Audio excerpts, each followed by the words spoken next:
52,000 sellout for one of the most important dates in the year for everyone in the Northeast, for the Black and Whites and their rivals in red and white. Alan Shearer played despite 6 stitches in his forehead, a reminder of that midweek Champions League defeat by Dynamo Kiev. Bobby Robson made 2 changes from that side. Laurent Robert and Noel Solano both returning to the starting lineup, replacing Hugo Viana and Olivier Bernard. Tore-Andre Flo is still getting used to his new surroundings, but his experience of the Rangers-Celtic derby in Glasgow would surely stand him in good stead here. Peter Reid also making 2 changes. Joachim Bjorklund and the much-maligned Kevin Kilban returning, replacing Marcus Stewart and Thomas Butler, Flo playing in a lone striking role. And personal friendship put to one side, both managers knowing the consequences of defeat. Bobby Robson and his opposite number have both done splendidly to rebuild their respective clubs, but both would agree supporters' memories do tend to be short. Our commentator, Ian Dark. Both sides wearing their traditional kit. There was talk that Sunderland were going to change to a blue strip, which would have helped all you viewing around the world, but both teams in their stripes. Who will be the stars in stripes, I wonder here. Dyer getting an early touch.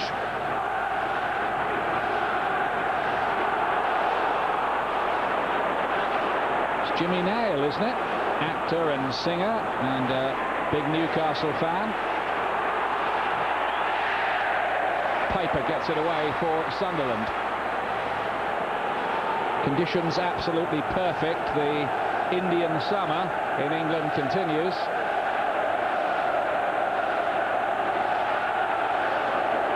David Platt among those watching, the England under-21 boss. Stephen Wright, the recent signing from Liverpool, who played in a Merseyside derby. Davisas needed a bit of help from Shea Given. Here's Shearer, lovely little ball. And then Dyer, and Bellamy's in behind Sunderland here. Is this an early goal? It is for Craig Bellamy. Sunderland undone in 1 minute and 24 seconds. I made it.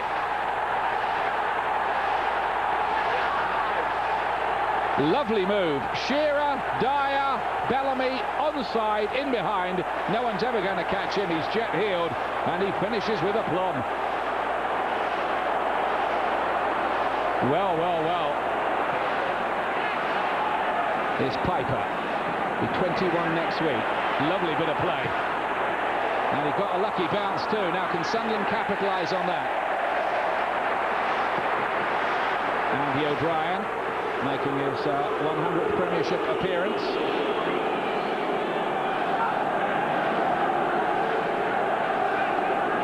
Piper. Still in play as well. Was he impeded on the way through, the young winger?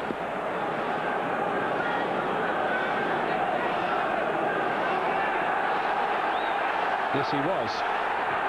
Now then, can Sunderland bite back? 9th minute, they're 1 down already. Bjorklund is back on the back post there, the Swedish international defender. Well, Flo with the header. And looking at that again, he should have done better, shouldn't he?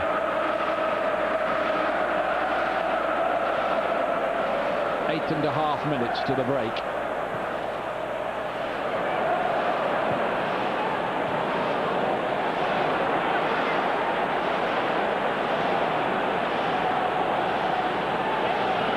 Shots on target so far, there's been just 1, and that was the one that went in from Craig Bellamy. So they need to adjust the sights a little. Oh, that's come off Flo, and it might go in. Almost another crazy goal. Well, we have one in the Birmingham derby with Peter Enkelman and Shea Given there. Oh dear, hits it straight against Flo, but he gets back to save his blushes.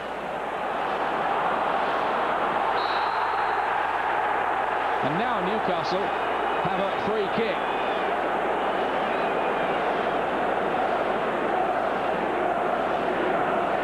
Who's going to hit it? Several want to. Robert, Solano, Shearer.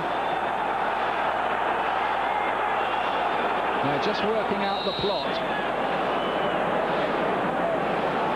It's Shearer! 2-0! There's another shot on target for you. Straight into the back of the net. And Alan Shearer scores his first goal in a Tyne-Wear derby since the 96-97 season.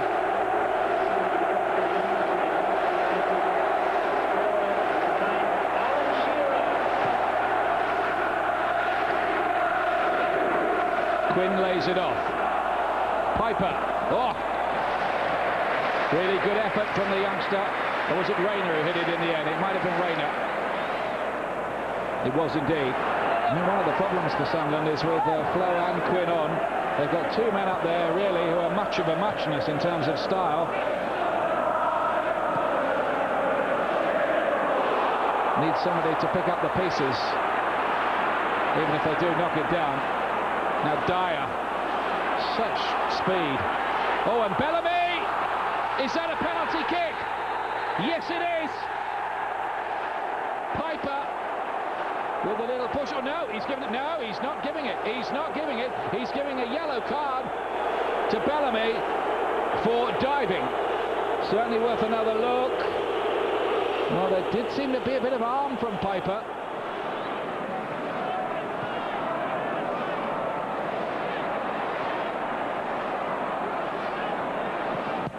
Robert, better looking cross this time, and Bellamy!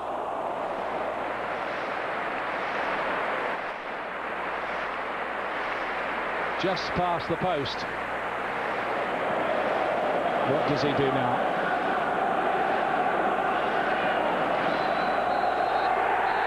It's all over. 3 points to Newcastle United. First home Premiership win over their fiercest rivals for a decade. First ever in the Premiership, and Newcastle were easy winners. What now for Peter Reid and Sunderland?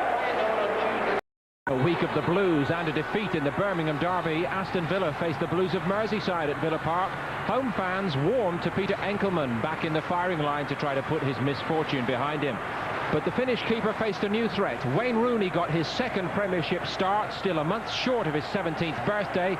Everton's answer to Michael Owen joining Kevin Campbell and Tomasz Radzinski up front. Richard Wright returning goal after a hand injury. 3 changes for Villa. Vassell, Crouch and Hendry returning. Alpay and Marcus Albach dropped. Juan Pablo Angel on the bench. Graham Taylor allowed his players a couple of days to feel sorry for themselves midweek, but with 4 defeats already, Villa needed a confidence booster here. Commentary from Ian Crocker. Ronnie Johnson, the former Manchester United defender, played in midfield in that game against Birmingham, but back in a more natural defensive role today. Here's De La Cruz.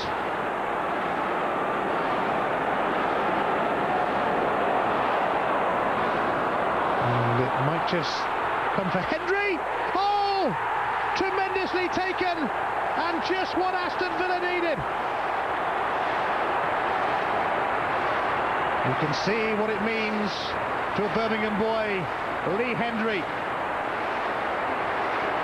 And it was a glorious goal for Lee Hendry.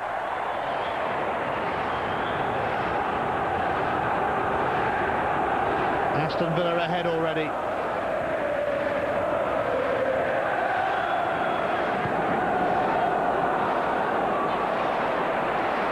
De La Cruz.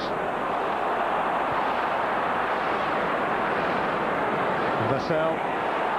It opens up for Gareth Barry. He'll have a pop. Oh, and a good stop from Richard Wright. It was an invitation really for Barry to have a pop. He wasn't about to turn it down. A bit of swerve on it. And Richard Wright pushing it behind. Gravison. Campbell.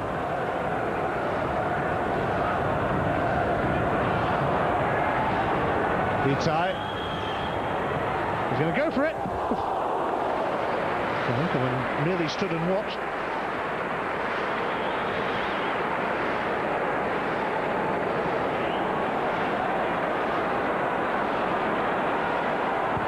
De La Cruz delivers. Here he is again. Mellberg over there too. Oh, lovely pass from Mellberg to Hendry, and Vassell nearly doubling Villa's lead, effort. Richard Wright saw it coming just about.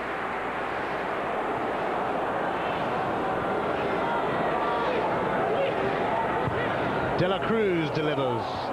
Oh, it has come down for Hendry again. It's a double for Lee Hendry. And Aston Villa are in the comfort zone after a very uncomfortable week for them. Hendry bags a brace, another fine finish, although Everton might question the marking.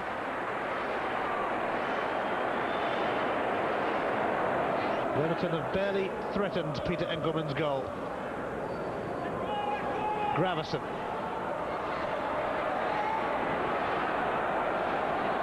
Radzinski. Oh, they have got one back. What a response from Everton. Thomas Radzinski squeezes it in the corner. That's better for David Moyes. Gravison's run, and then Radzinski took over. Well, they haven't had too many glimpses of goal. Thomas Radzinski didn't need too much of a glimpse then.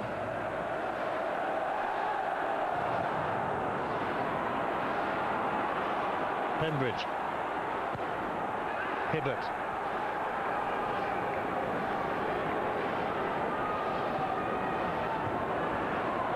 On by Campbell. For Hibbert. Oh, what a chance for Kevin Campbell! And some save from Peter Enkelman. How much did he know about it?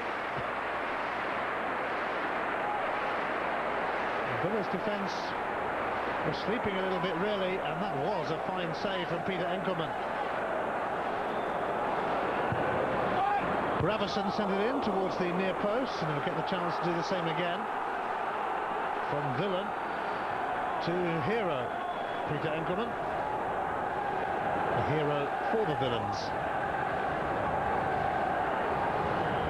Gravison tries again. Oh, it's gone in this time though!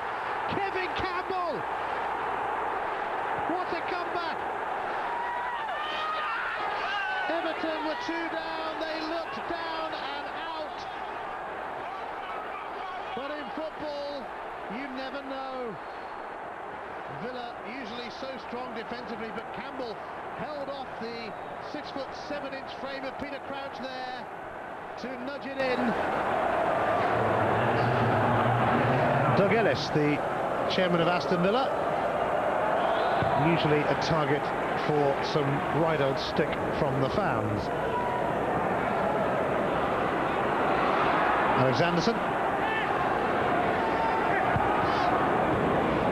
Gravison. The bounce right in front of Enkelman, but he wasn't about to be too troubled by it. Oh, Darius Vassell!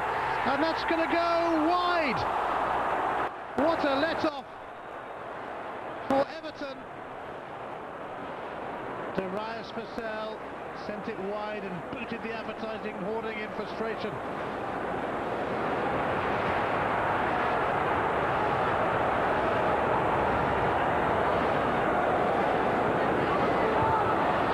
Moore. Well, he's making an impression already. He's got a corner. And before his arrival, you'd have to say that Everton maybe were looking slightly more likely to win this game. And it goes to the mix. Mellberg there.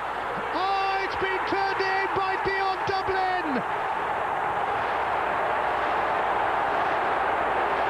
Dublin comes off the bench to put Villa back in front.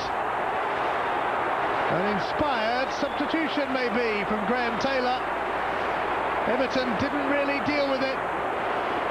Mellberg knocked it on and Dublin knocked it in. And Everton's comeback from 2-0 down might count for nothing now.